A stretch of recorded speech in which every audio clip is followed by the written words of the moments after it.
viewers and welcome to the YouTube channel of Wings A Kudan. So let's make it together.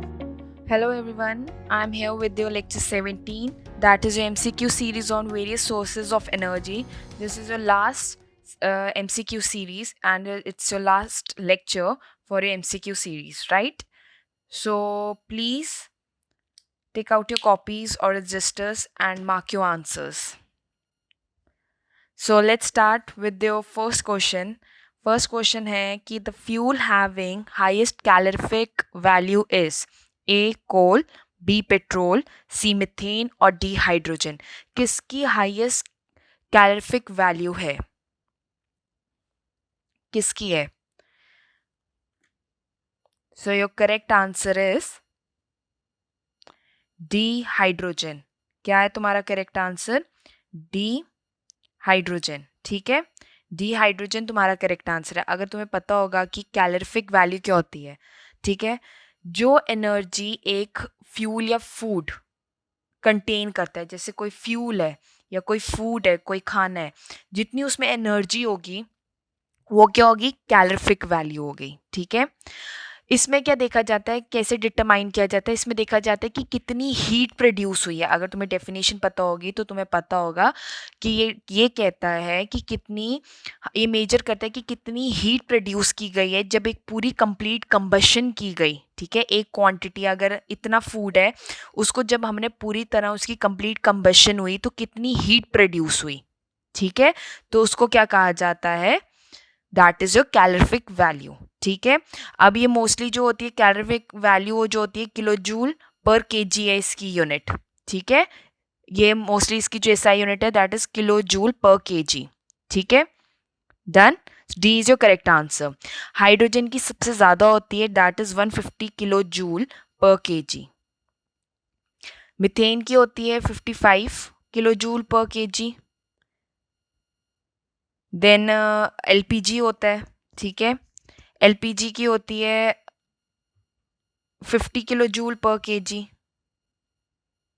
ठीक है, then तुम्हारा kerosene oil आ गया. ठीक है, तुम्हारे केरोसिन ऑयल की कितनी होती है? That is 48 kilo joule per KG. ये वैल्यूज़ हैं, ये कैलोरिफिक वैल्यूज़ हैं, ये पता होनी चाहिए. ठीक है, और सबसे कम जो होती है कैलोरिफिक वैल्यू, हाईएस्ट होती है हाइड्रोजन की और सबसे कम किसकी होती है? वुड की. ये क्वेश्चन आ सकता है वुड की, that is 17 kilo joule per KG. ठीक है, this is highest calorific value है हाइड्रोजन की और सबसे कम है वुड की. Done. So D is your correct answer. Next, fossil fuels are renewable source of energy, non-renewable source of energy, both A and B, or neither of A or B. So fossil fuels हैं क्या?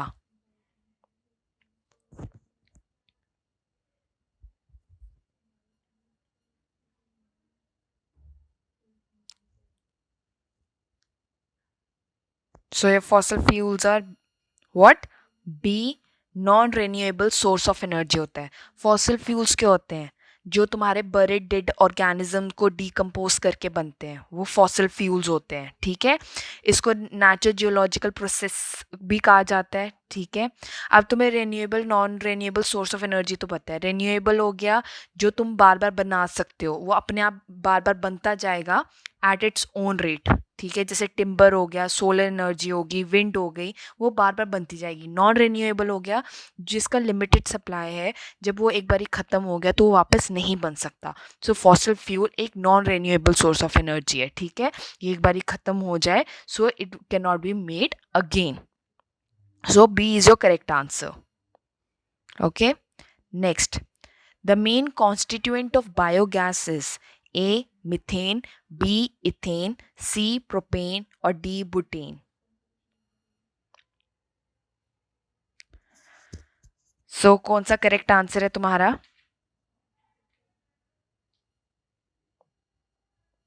तुम्हारा correct answer है D, butane तुम्हारे biogas की एक main constituent है. ठीक है, इसमें कितना होता है? सॉरी, A ए मिथेन जो है that is your correct answer. जो बायोगैस का मेन कॉन्स्टिट्यूएंट है, इसमें मिथेन कितना होता है, 50 to 70% ऑफ मिथेन प्रेजेंट है, ठीक है। और इसमें और क्या क्या होता है, बाकी चीज़ें भी पता होनी चाहिए। इसमें होता है 25 to 45% क्या होता है तुम्हारा कार्बन डाइऑक्साइड। अदर गैसेस भी होती हैं, दैट इज़ हाइड्रोजन होता है इसमें हाइड्रोजन सल्फाइड होता है, देन वाटर वेपर्स होते हैं, नाइट्रोजन होता है, ऑक्सीजन होता है, ठीक है, एमोनिया होता है, राइट। तो बायोगैस में और भी चीज़ें होती हैं, पर मोस्टली जो होती है वो होती है methane and carbon dioxide. 50 to 70% methane होता है और 25 to 45% carbon dioxide. So A is your correct answer. चलें आगे। Now which of the following is used as a moderator in the reactor of a nuclear power plant. ठीक है, अब power plant में, जो न्यूक्लियर पावर प्लांट है, उसमें moderator कौन सा यूज किया जाता है? क्या है? लिक्विड सोडियम है, बोरॉन, ग्रेफाइट और carbon dioxide. So what is your correct answer? कौन सा मॉडरेटर की तरह यूज किया जाता है? लिक्विड सोडियम, बोरॉन, ग्रेफाइट और कार्बन डाइऑक्साइड।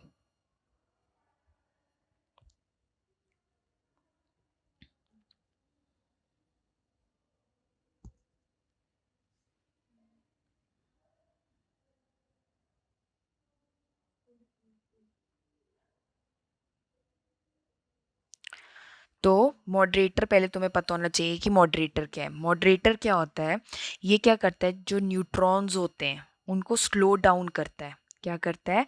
जो न्यूट्रॉन्स हैं उनको स्लो डाउन करता है, और उनकी इफेक्टिवनेस जो होती है उनको कम करता है कि एक थर्मल रिएक्शन टेक प्लेस कर सके। ठीक है, जो भी nuclear reaction, sorry not thermal reaction, basically जो न्यूट्रॉन्स होते हैं उनका बहुत ज़्यादा इम्पैक्ट होता है तुम्हारी न्यूक्लियर रिएक्शंस पे। तो मॉडरेटर का काम ये है, ये क्या करेगा, ये रोकता है, जो न्यूट्रॉन्स होते हैं ये उनको रोकेगा, स्लो डाउन करेगा कि उनका जो इफेक्ट है वो न्यूक्लियर रिएक्शन पे कम हो, कि प्रॉपरली एक न्यूक्लियर रिएक्शन ज़्यादा देर के लिए रह सके। तो वो न्यूट्रॉन्स को क्या कर देता है, कम कर देता है। तो वो कौन है moderator? It is graphite as well as एक और होता है, that is your heavy water. दो हैं, अगर इनमें से कोई भी ऑप्शन हो that is your correct answer. Heavy water graphites जो होते हैं ये मॉडरेटर के लिए यूज़ किए जाते हैं। इनका काम क्या है, ये स्पीड जो होती है न्यूट्रॉन की कम करेगा और न्यूक्लियर रिएक्शन हेल्प करेगा कि उसको अलाउ करेगा फॉर अ लॉन्गर टाइम। ठीक है, तो ये काम है, right. So what is your correct answer?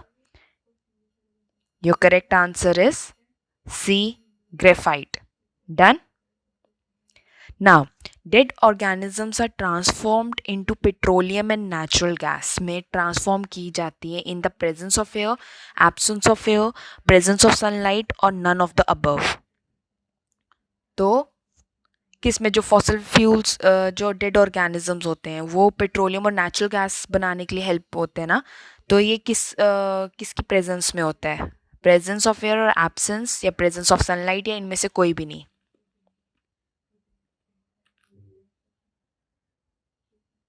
ठीक है, बेसिकली क्या होता है, जो तुम्हारे डेड ऑर्गेनिजम्स होते हैं ना, ठीक है, ये क्या होते हैं, in the presence of anaerobic fermentation undergo करते हैं। एनारोबिक क्या हो गया, इन द एब्सेंस ऑफ एयर। ठीक है, ये क्या करेंगे, ये जो डेड ऑर्गेनिजम्स होते हैं in the absence of air, ये इसको क्या कहा जाता है, एनारोबिक फर्मेंटेशन अंडरगो करते हैं। अंडर हाई टेम्परेचर होता है, टेम्परेचर हाई होता है और प्रेशर भी हाई होता है। ठीक है, और ये कन्वर्ट किस में हो जाते हैं, पेट्रोलियम और नेचुरल गैस में। मतलब ये कन्वर्ट होते हैं in the absence of air, या दूसरा नाम है एनारोबिक फर्मेंटेशन। ठीक है, so what is the correct answer? B, that is absence of air में टेक प्लेस करते हैं, राइट। नेक्स्ट चलें। One atomic mass unit is equivalent to an energy of, कितनी एनर्जी होती है, 931 इलेक्ट्रोवोल्ट, 9.31 इलेक्ट्रोवोल्ट, 1 मेगा इलेक्ट्रोवोल्ट, या 931 मेगा इलेक्ट्रोवोल्ट?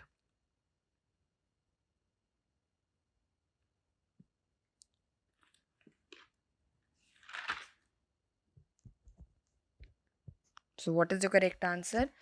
ये आपको याद रखना है, जो तुम्हारी वन एटॉमिक मास यूनिट होती है, it is equal to 931 mega electronvolt. D is your correct answer.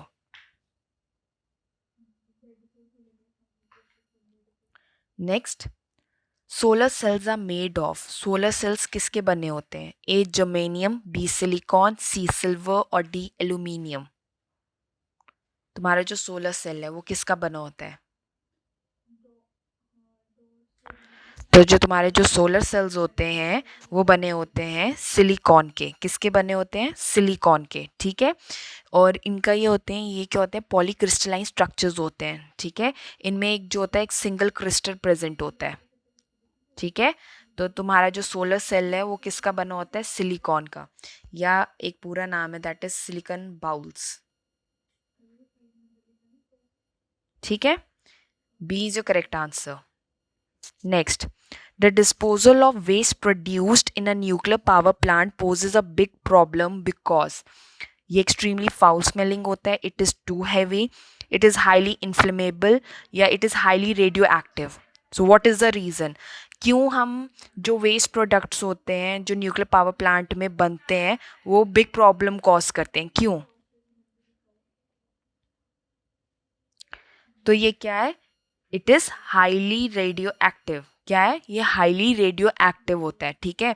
और ये क्या करते हैं? ये हार्मफुल रेडिएशंस देते हैं, ठीक है, जो डेंजर्स हो सकते हैं to all the living things. तो इसलिए वो प्रॉब्लम किसके लिए करता है? क्योंकि ये हाईली रेडियो एक्टिव होते हैं और ये पावरफुल हार्मफुल रेडिएशंस देते हैं, ठीक है। तो इसलिए, और सबसे कौन सा माना गया सबसे ज़्यादा कौन सा होता है हार्मफुल रेडिएशन देने वाला? दैट इज़ यूरेनियम 235, ठीक है। So D is your correct answer. Which of the following is not a high wind energy region of India? कौन सा हाई विंड एनर्जी नहीं है, जहाँ पे विंड एनर्जी के प्लांट्स नहीं हैं, वो कौन सा एरिया है? Bay of Bengal, Gujarat, Arabian Sea island और D Punjab.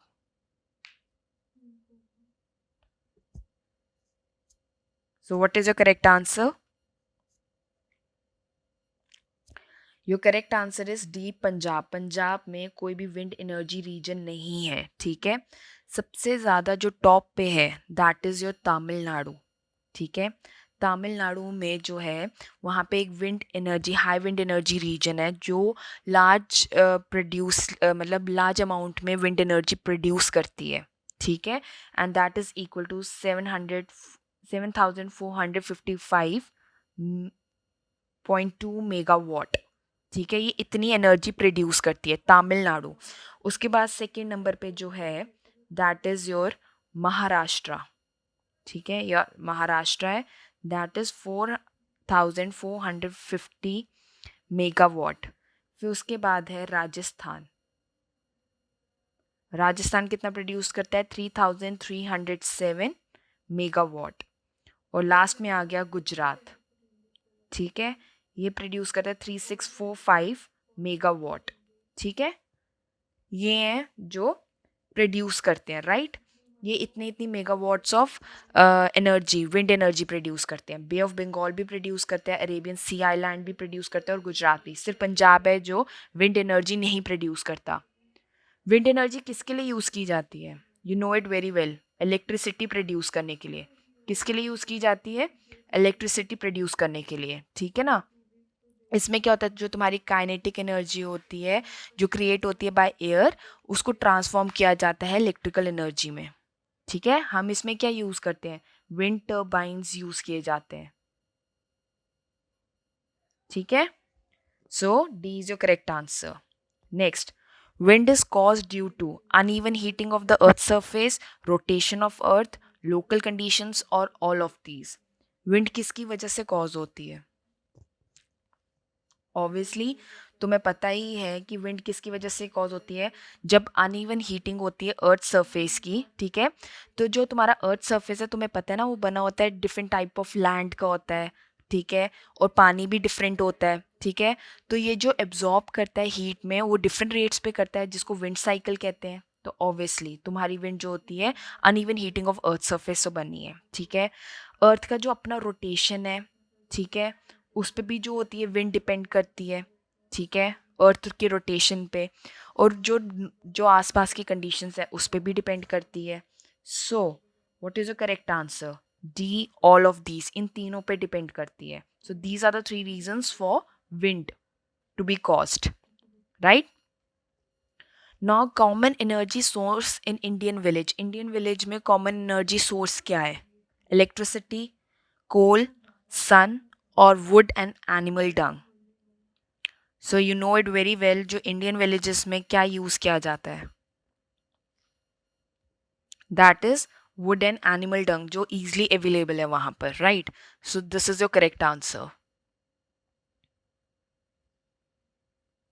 Now next question. Tidal energy is a form of energy obtained from. किससे? टाइडल एनर्जी क्या होती है? You know it very well कि जो तुम्हारी टाइडल एनर्जी वो क्या है? रिन्यूएबल एनर्जी है, ठीक है?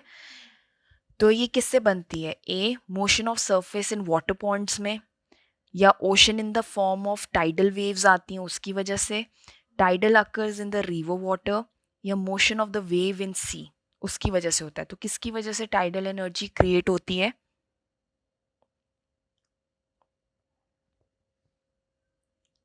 तो basically it is obtained from ocean in the form of tidal waves, ठीक है? जो नेचुरल राइज और जो फॉल टेक प्लेस करता है ओशन टाइड्स का, ठीक है, ये उसकी वजह से तुम्हारी टाइडल एनर्जी बनती है. और ये किसके लिए यूज़ की जाती है? फॉर फॉर्मेशन ऑफ इलेक्ट्रिसिटी, ठीक है? और इसमें टर्बाइंस यूज़ किए जाते हैं, तुम्हारे विंड टर्बाइंस यूज़ किए जाते हैं, उसके जो ब्लेड्स होते हैं तुम्हें पता ही होगा, राइट? जो ये यूज़ किया जाता है, ये विंड टर्बाइंस होते हैं, ये इलेक्ट्रिसिटी प्रोड्यूस करने के लिए यूज़ किए जाते हैं. So B is your correct answer. Now hot water और steam carrying geothermal energy often comes up to surface in. जो जो तुम्हारी जियोथर्मल एनर्जी है, अब तुम्हें पता है जियोथर्मल एनर्जी जो होती है वो स्टोर्ड होती है रॉक या फ्लूइड में, और सेंटर ऑफ अर्थ में होती है जो तुम्हारी थर्मल एनर्जी है ना? और ये ये स्टीम यूज़ करती है कि इलेक्ट्रिसिटी प्रोड्यूस कर सके, राइट? जो तुम्हारे गीजर्स हो गए, तुम्हारे हॉट स्प्रिंग्स हो गए, लावा, ये क्या है? ये तुम्हारी जियोथर्मल एनर्जी है, ठीक है ना? तो जो हॉट वाटर होता है या स्टीम कैरिंग जियोथर्मल एनर्जी, वो क्यों often comes up to surface in कहाँ आती है? न्यूजीलैंड में, आइसलैंड में, जर्मनी, या both A and B? You need to remember this answer कि जो जियोथर्मल एनर्जी है वो हमेशा सरफेस में कहाँ आ जाती है? मोस्टली न्यूजीलैंड एंड आइसलैंड, दोनों कंट्रीज में देखा गया है, ठीक है? So your D, both A and B is your correct answer, ठीक है? Next, which of the following state has highest potential for solar energy? Solar energy बनाने के लिए हाईएस्ट पोटेंशियल किसके पास है? A, West Bengal, B, Jammu and Kashmir, C, Karnataka, और D, Rajasthan. So what is your correct answer? आपका करेक्ट आंसर है डी, राजस्थान. राजस्थान कितनी सोलर एनर्जी प्रोड्यूस करता है? 142.31 गीगावाट्स,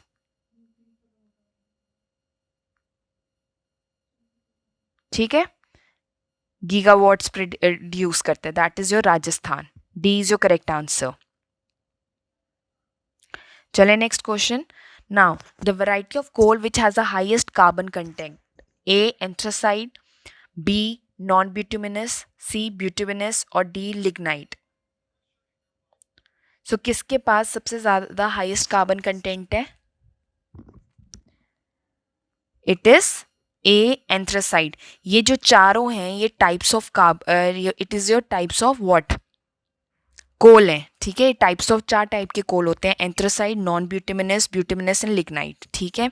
उसमें से एंथ्रासाइट के पास सबसे ज़्यादा कार्बन कंटेंट होता है, ठीक है? ये जो होता है ये हार्ड होता है, ये ब्लैक लस्ट्रस कोल होता है. इसको क्या कहा जाता है? हार्ड कोल भी कहा जाता है. क्या कहा जाता है? हार्ड कोल, ठीक है? और इसमें क्या होता है? Highest percentage of carbon present होता है, ठीक है?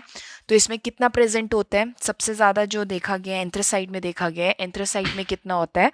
That is 87%. नॉन ब्यूटिमिनस में कितना होता है? That is 11 to 77%. It's not non, it is सब ब्यूटिमिनस, ठीक है? और ब्यूटिमिनस में कितना होता है? That is 77 to 87%. और लिग्नाइट में कितना होता है? 60 to 70%, ठीक है? तो सबसे ज़्यादा होता है एंथ्रासाइड में, that is 87% of carbon.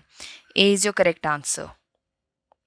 Next, which part of the solar cooker is responsible for green house effect.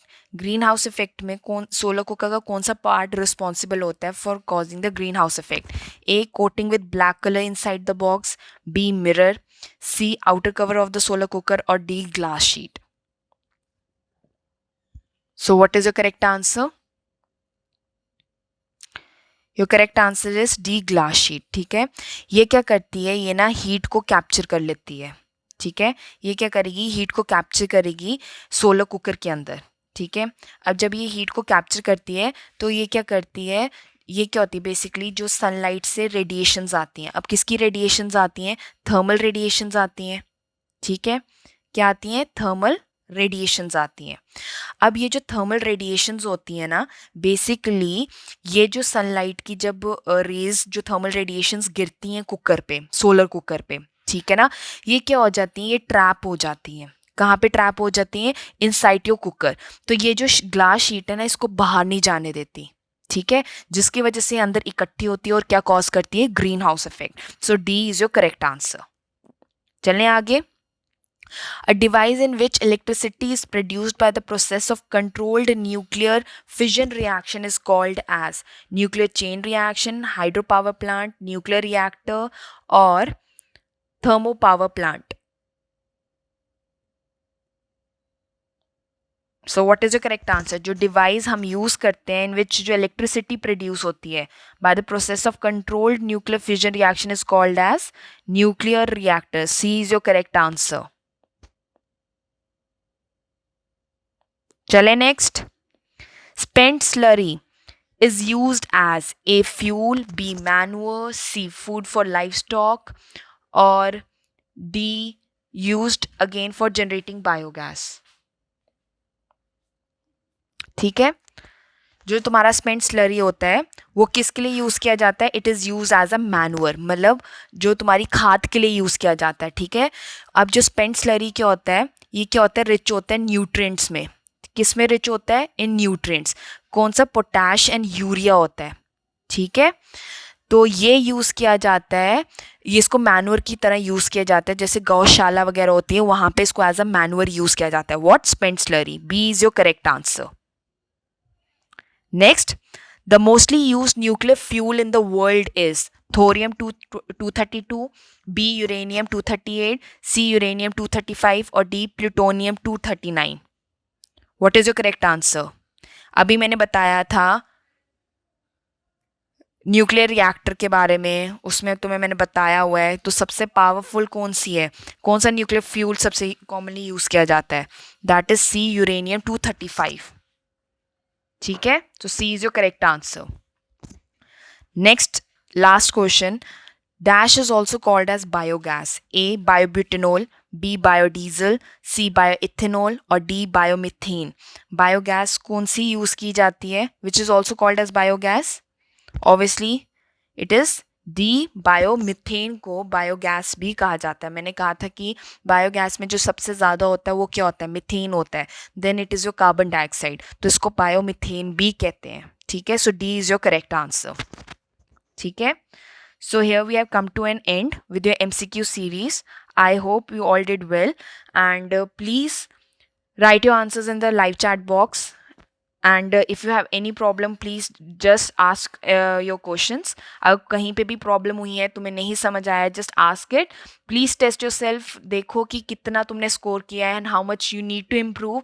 Keep doing it again and again so you can score well. ठीक है, एंड कुछ टर्म्स तुम्हें याद करने की ज़रूरत है, कुछ तुम्हें कॉन्सेप्ट्स क्लियर होने चाहिए, तभी ये क्वेश्चन सॉल्व हो जाएंगे. ठीक है, तो all the best and have a nice day. Thank you.